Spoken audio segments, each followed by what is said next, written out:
പ്രോക്സിമലും ഡിസ്റ്റലും. Proximal നമുക്ക് വേറെ പേര് പറഞ്ഞിരുന്നു ക്രേനിയൽ അല്ലെങ്കിൽ സുപ്പീരിയർ.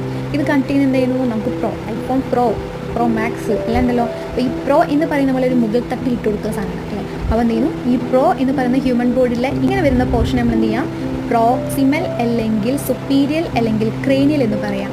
അപ്പം അത് ക്ലിയർ ആയെന്ന് വിചാരിക്കുന്നു. അപ്പം നേരെ ഓപ്പോസിറ്റ് ഡിസ്റ്റൽ എങ്ങനെയായിരിക്കും വന്നാൽ പിന്നെ ഡിസ്റ്റൽ വന്നാൽ നേരെ ഓപ്പോസിറ്റ് താഴ്ത്തിക്കോ. ഓക്കെ, ഡിസ്റ്റൽ എന്ന് പറയുമ്പോൾ ഹ്യൂമൻ ബോഡിയിൽ താഴോട്ട് വരുന്ന ഭാഗത്തിന് നമ്മൾ എന്ത് ചെയ്യാം ഡിസ്റ്റൽ എന്നും പിന്നെ നമ്മൾ എന്ത് പറയാം കോഡൽ എന്നും. കോഡൽ എന്താണ് ഹ്യൂമൻ ബോഡിയിലെ ടെയിൽ എന്നറിയപ്പെടുന്നത് നമ്മൾ ഈ കോഡൽ എന്നാണ്. കോഡലിൻ്റെ മീനിങ് എന്ന് വെച്ചാൽ ടെയിൽ എന്നാണ്. ഓക്കെ, കോഡൽ എന്ന പേര് അറിയുന്നുണ്ട്. പിന്നെ അതാണ് ഇൻഫീരിയർ എന്ന് പറയുന്നത്. അപ്പം ഇത്രയാണ് നമ്മൾ ഈ ഒരു ഭാഗത്തിന് പഠിച്ചത്. ഇനി ലാസ്റ്റ് പോയിന്റ് നമുക്ക് നോക്കാം. സൂപ്പർഫിഷ്യൽ. എന്താണ് superficial? Superficial is close to skin towards surface of the body. അപ്പോൾ നമ്മുടെ ഹ്യൂമൻ ബോഡി എടുക്കാൻ